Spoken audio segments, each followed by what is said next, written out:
자, 개그맨 장동민 씨 집과 차량의 이 돌멩이 테러, 이 남성에게 실형이 구형이 됐는데 이거 제가 뉴스룸에서 직접 프레젠테이션도 했던 내용이에요. 진짜 황당하지 않아요, 이거? 네, 맞습니다. 이 장동민 씨가 피해를 봤다고 이제 이야기를 하기 시작한 게 지난해 8월이었습니다. 본인의 이제 인터넷 유튜브 채널을 통해서 피해 사실을 전했는데요.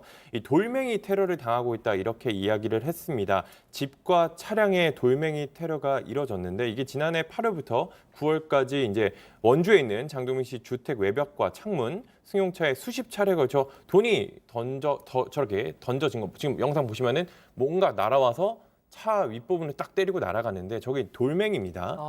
그래서 이제 경찰이 수사를 벌였고 결국 이제 40대를 붙잡았는데요. 네, 맞습니다. 저게 지금 돌멩이가 날아서 뭐 이렇게 손상이 되는 모습이죠. 차에 손상을 일으키고 저기 날아가는 모습인데 결국 경찰에 붙잡혀서 재판에 넘겨졌습니다. 자, 피해가 엄청 났었어요. 그렇습니다. 그 장동민 씨가 직접 유튜브에 공개했습니다. 맞아요, 집에 맞아요. 지금 보시는 것처럼 차량 유리도 깨졌고요. 또 집에 있는 방충망도 구멍이 뚫려서 지금 보면 장동민 씨가 직접 찍은 영상인데 당시 보면 뭐 방충망에 구멍이 나 있다거나 아니면은 뭐 창문에 이렇게 돌이 날아왔던 흔적이라거나 금이가 흔적이라거나 여러 가지 있어서 전부 공개하면서 너무 피해가 크다. 뭐 첫 테러, 2차 테러, 3차 테러 나중에 구속할 때까지 계속해서 영상을 올리면서 피해를 호소했습니다. 자, 뭐 연예인 걱정하는 것만큼 쓸데없는 걱정이 없다고는 하지만 장동민 씨 같은 경우는 정말 뭐 정신적으로나 물질적으로나 좀 피해가 컸죠. 자, 그럼 이쯤에서 체크 포인트 짚어보겠습니다. 장동민이 도청을 했다.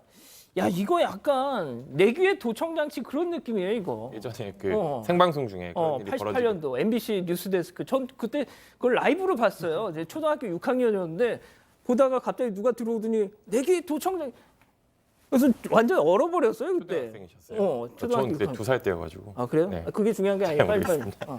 일단 이 장동민이 도청을 했다 이렇게 이야기를 한 겁니다. 이 피고인 같은 경우에 자신이 돌을 던진 게 장동민 씨가 나를 도청했기 때문에 내가 이렇게 했다라고 했는데 이게 사실 쉽지 않겠죠. 이게 말이 되는 소리인지 저도 그러니까요. 참 의문스러운데 실제로 두 사람이 아는 사이도 아니었습니다. 그렇기 때문에 이게 서로 모르는 네, 사이. 서로 모르는 사이였습니다. 그래서 신빙성이 상당히 떨어지는 건데 이 피고인 같은 경우에는 정신적으로 피해 망상을 가지고 있었기 때문에 실제로 그런 도청이나 어떤 피해가 없었는데도 자신을 그렇게 피해를 받고 있다 이런 생각에 사로잡혀서 범행을 저지른 것으로 조사가 됐습니다.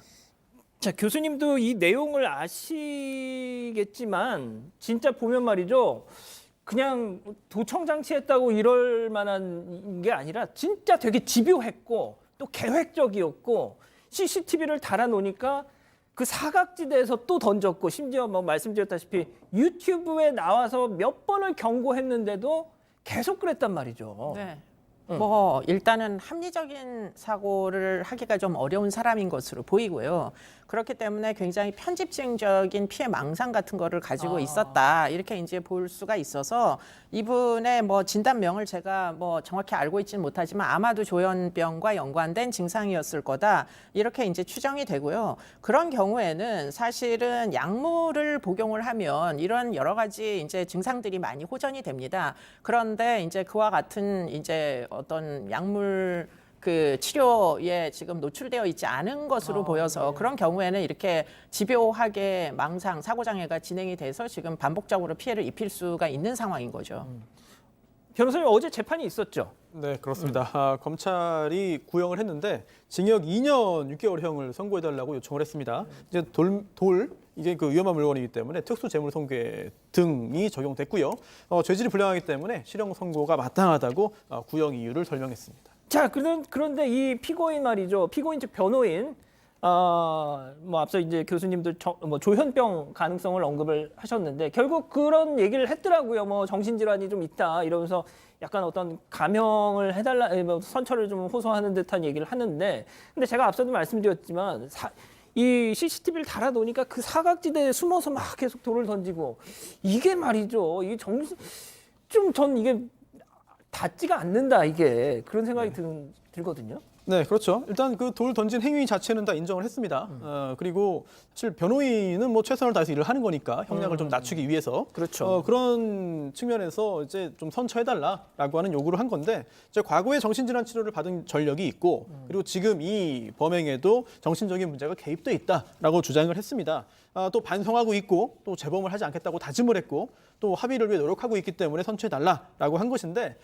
글쎄요. 이게 재판부가 과연 이 주장을 어떻게 받아들일지는 어제 판결 선고를 좀 봐야 될 것 같습니다. 자, 이 기자가 마지막으로 그 장동민 씨 측 입장 한번 정리를 해주시죠. 일단 장동민 씨 측 법률 대리인과 소속사 측은 이게 서처를 해줘야 되는지 고민에 빠졌습니다. 왜냐하면 아무래도 연예인이다 보니까 고민스러울 연예인이고 거예요. 이 비슷한 피해가 더 일어날 수도 있잖아요. 다시 일어날 수도 있기 때문에 그런 부분에서 좀 고민이 되고 있다라고 이제 소속사 측을 통해서 밝히고 있습니다. 그렇군요.